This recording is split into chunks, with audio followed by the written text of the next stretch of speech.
2010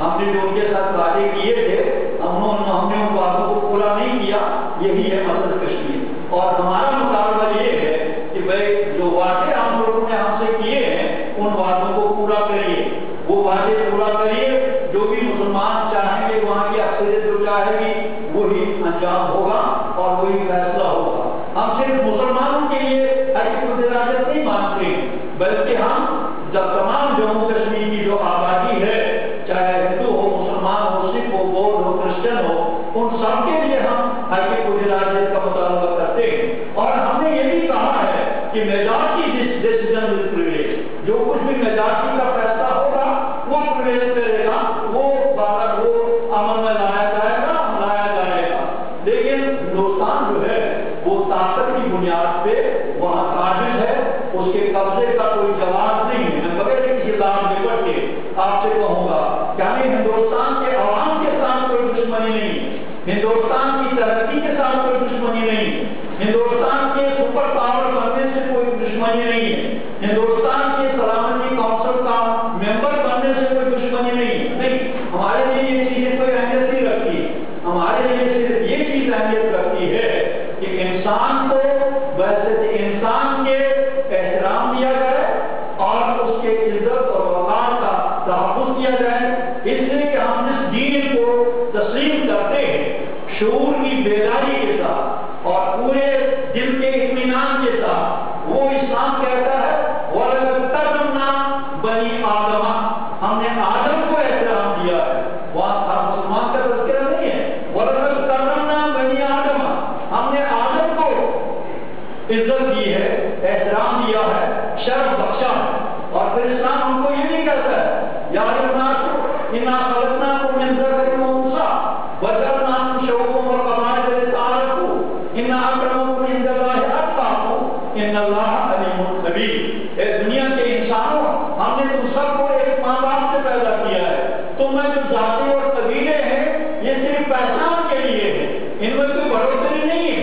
آپ کا صحیح ذات کا اس موچی سے بہتر نہیں ہو سکتا اگر اس کا عمل اسلام کے مطابق نہ ہو. ایک موچی کا اللہ تعالیٰ کے نزدیک مرتبہ ہو سکتا ہے اگر وہ اسلام کے مطابق عمل کر رہا ہو زندگی گزار رہا ہو. یہاں ذات پات کی بنیاد پہ کسی کو کوئی عزت کا مقام نہیں دیا جاتا. اور پھر اس عدل کی بات جہاں تک ہے میں نے دہلی میں بھی جب وہ بین المذاہب کانفرنس تھی وہاں بھی میں نے چیلنج کیا اور یہاں حیدرآباد میں بھی آپ اللہ کی موجودگی میں چیلنج کرتا ہوں کہ عدل اور انصاف کون دے سکتا ہے. سورہ مائدہ کی 8ویں آیت آپ گھروں میں جا کر قرآن پڑھیے. سورہ مائدہ کی آخری آیت 8 نمبر کی آیت کا اللہ تعالیٰ فرماتا ہے یا الذین آمنوا کونوا قوامین للہ شہداء بالقسط ولا یجرمنکم شنآن قوم علی الا تعدلوا اعدلوا هو اقرب للتقوی واتقوا اللہ ان اللہ خبیر بما تعملون. اہل ایمان دیکھو یا الذین آمنوا کونوا قوامین للہ تمہیں اللہ کے لیے کھڑا ہونا چاہیے. وطنیت کے لیے نہیں, قوم کے لیے نہیں, نفسی خواہشات کے لیے نہیں, پیٹ کے لیے نہیں, اپنی ذات کے لیے جاؤ حسمت تلاش کرنے کے لیے نہیں, اپنا اقتدار لوگوں پر مسلط کرنے کے لیے نہیں. کونوا قوامین للہ اللہ کا کلمہ بلند کرو. اللہ کے بندوں کو جہنم کی آگ سے بچاؤ. اللہ کے بندوں تک اللہ کا پیغام پہنچاؤ. قول سے بھی اور فعل سے بھی, اپنے کردار سے بھی اور اپنے حسن سلوک سے بھی. جیسے کہا گیا ہے وہ سبیل ربک بالحکمت والموعظۃ الحسنہ وجادلهم بالتي هي احسن ان ربک هو اعلم بمن ضل عن سبیلہ وهو اعلم بالمهتدین. یہ ہدایات واضح ہدایات ہے کہ مسلمان کو کس طرح اللہ کے بندوں کو بچانا چاہیے جہنم کی آگ سے.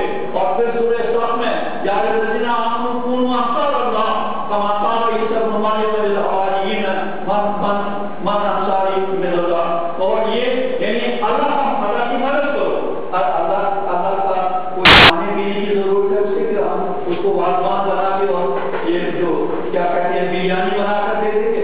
اس کے کوئی عیال برائی ہے ان کے بچے ان کے بچوں کے لیے کپڑے بنا کر دے دیں, مکان بنا کر دے دیں. اللہ ہم کو کیوں پکار رہا ہے میری مدد کرو؟ وہ اس لیے پکار رہا ہے کہ میرے بندوں کو آخرت کی زندگی میں عذاب سے بچاؤ. اور یہ بچاؤ کی صورت یہ ہے کہ ان تک اللہ کا دین پہنچاؤ تاکہ وہ اللہ کے دین کے مطابق زندگی بسر کر سکیں اور دنیا میں امن قائم ہو سکے. میں سورہ مائدہ کی آیت نمبر 8 کے بارے میں عرض کر رہا تھا، کونوا قوامین للہ شہداء بالقسط، عدل کی گواہی دے دو، جھوٹی گواہی مت دے دو. شہداء بالقسط ولا یجرمنکم شنآن قوم علی الا تعدلوا. اگر کسی قوم کے ساتھ تمہیں دشمنی بھی ہو لیکن پھر بھی تمہیں ان کے ساتھ عدل کرنا چاہیے. عدل کے بغیر آپ کا کوئی رویہ نہیں ہونا چاہیے بے انصافی کا یا عدالت کا. ولا یجرمنکم شنآن قوم علی الا تعدلوا اعدلوا اقرب للتقوی واتقوا اللہ ان اللہ خبیر بما تعملون. یہ واضح ہدایات ہیں. لیکن آج کا مسلمان جو ہے خوف زدہ ہو چکا ہے، اس پر خوف طاری ہو چکا ہے. بھائی ہم بات کریں گے شاید گرفتار ہو جائیں گے، بات کریں گے شاید پولیس والے پکڑیں گے اور مار پیٹ کریں گے اور جیلوں میں سڑائیں گے. جیسا ہوتا رہا ہے گزشتہ 64 سال میں ہم دیکھ رہے ہیں. ہمارے یہاں جموں کشمیر میں جو مدراجہ ہوتا ہے اور میں بغیر کسی لاگ لپٹ کے اعلان کرتا ہوں کہ اس میں اس پر بھارت کا فوجی قبضہ ہے، اس قبضے کا کوئی جواب نہیں، اس قبضے کا کوئی اس کی کوئی سینکشن نہیں ہے، اس کی کوئی لیجیٹیمیسی نہیں.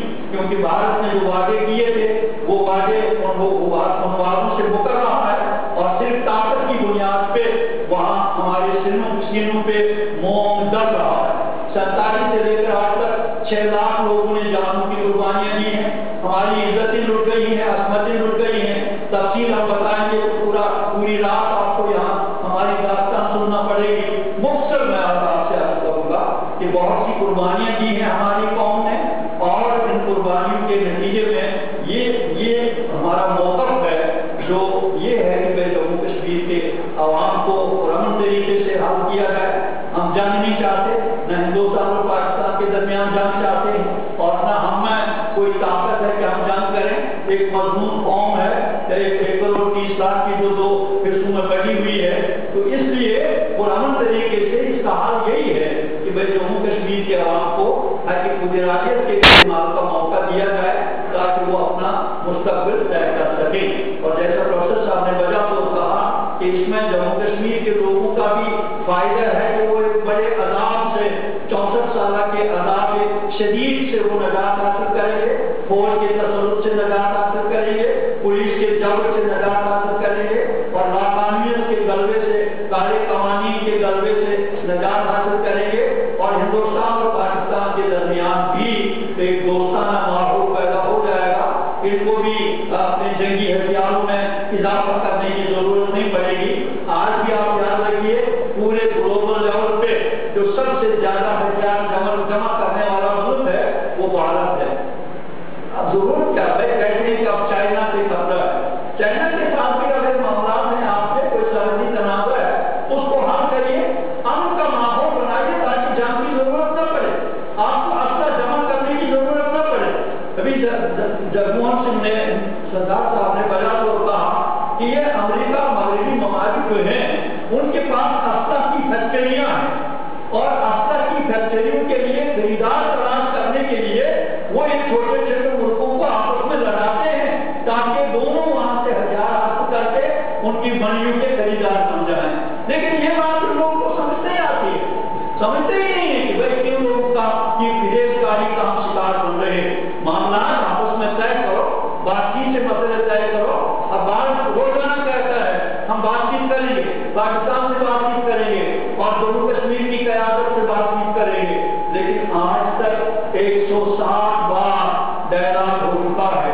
23 مارچ 52 سے یہ ڈائلاگ پروسیس چل رہا ہے لیکن مسئلہ کشمیر حل نہیں ہوا. اس میں کیوں حل نہیں ہوا؟ اس لیے کہ ایک طرف بھارت کہہ رہا ہے ہم بات چیت کریں گے، دوسری طرف کہہ رہا ہے جموں کشمیر سے انٹیگرل پارٹ آف انڈیا. تو مسئلہ کیسے حل ہوتا ہے؟ کبھی بھی کہہ رہے ہیں گزشتہ دنوں میں اس نے کہا ہے بھارت کے وزیر داخلہ نے اور وزیر خارجہ نے بھی شاید کہا ہے کہ ہاں ہم ہندوستان کے پاکستان کے ساتھ بات کریں گے لیکن سرحدیں تبدیل نہیں ہوں. مطلب یہ کہ جو صورتحال ہے اسٹیٹس کو ہے اسی پر پاکستان کو بھی راضی کریں گے، امریکہ کا انفلوئنس بھی اختیار کریں گے. میں آپ حضرات کی موجودگی میں، آپ بزرگ لوگ بھی ہیں، مجھے بہت احترام ہے آپ حضرات کا، جوانوں سے بھی مجھے محبت ہے، خواتین ہماری بہنیں بیٹیاں ہیں. آپ کے سامنے عرض کروں گا کہ ہندوستان اور پاکستان دونوں ملکوں کے حکمرانوں کو سمجھنا چاہیے کہ ہم کبھی اسٹیٹس کو تسلیم نہیں کریں. یہ بات ہم بالکل غیر مبالغہ الفاظ میں کہتے ہیں. ہم صرف وہ حال قبول کریں گے جو جموں کشمیر کی تاریخی پس منظر ہے اس کی روشنی میں، اور جموں کشمیر کے عوام نے جو اب تک عظیم اور بے مثال قربانیاں دی ہیں ان کو پیش نظر رکھتے ہوئے جو حل پیش کیا جائے وہ یہی ہے کہ آگے ارادے کی بنیاد پہ جموں کشمیر کے عوام کو اپنے مستقبل کا فیصلہ کرنے کا موقع دے دیا جائے. تو بھارت کے سارے باشندوں کے لیے، چاہے ہندو ہوں، سکھ ہوں، مسلمان ہوں، بودھ ہوں، کرسچن ہوں، سب سے ہم عرض کریں گے کہ بھارت میں فرقہ میل ملا، یعنی شیعہ سنی مساف مسلمانوں میں ہوتے ہیں اور پھر ہندو مسلم فسادات آپس میں ہو جاتے ہیں. یہ فسادات وغیرہ یہ معاشرے کو کمزور کرتے ہیں اور انسانیت کو اس سے بہت نقصان پہنچتا ہے.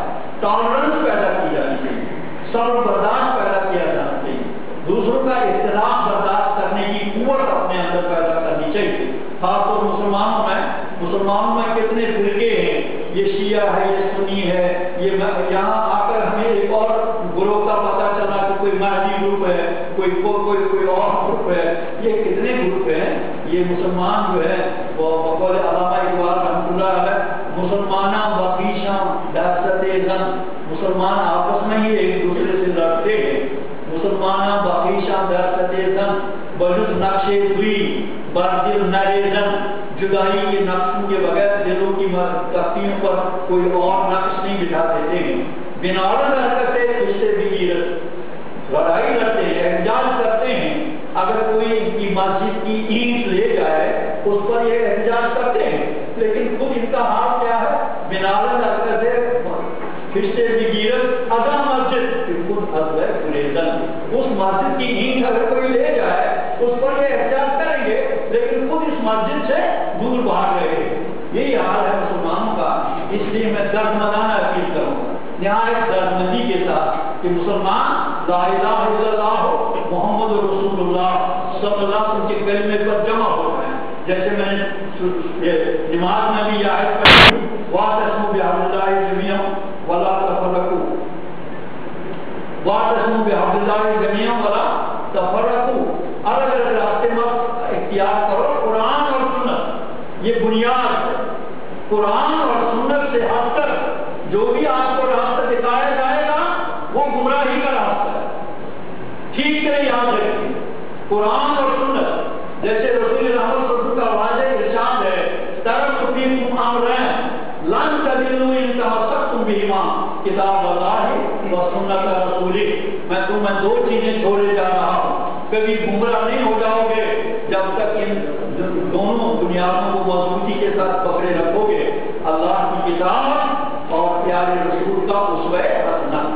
یہ ہدایت کا مرکز ہے، سرچشمہ ہے، اور یہی مسلمانوں کو متحد کرنے کی بنیاد ہے. اس کو جب آپ چھوڑیں گے تو آپ کے ٹکڑے ہو جائیں گے، اور جب آپ کی گروہ بندیاں ہو جائیں گی تو آپ کے جو لوگ دشمن ہیں آپ کے دین کے، آپ کے وجود کے، ان کو آپ کو نگلنا آسان ہو جائے گا.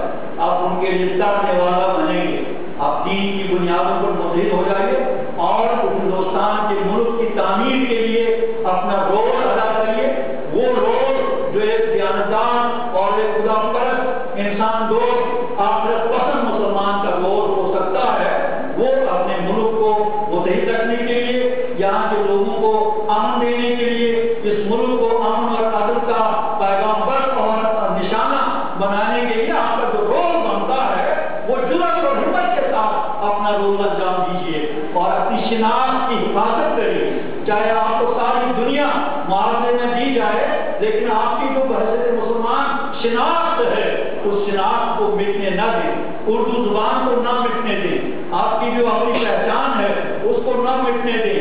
غلط رسم و رواج اور یہ جو باقی جہیز وغیرہ کی بیماریاں ہیں، آج بھی سنا جاتا ہے کہ مسلمان بھی لڑکیوں کو کا وجود برداشت نہیں کرتے، ان کو قتل کرتے ہیں. یہ چیزیں آپ کا آخرت برباد کر رہی ہیں. یہ چیزیں آپ کو دنیا میں ذلیل و خوار کر رہی ہیں. جو آپ اسلام کو ترک کر رہے ہیں، ان چیزوں سے اپنی ملت کو، اپنے آپ کو، اپنے گھروں کو بچائیے اور وہ کردار ادا کریے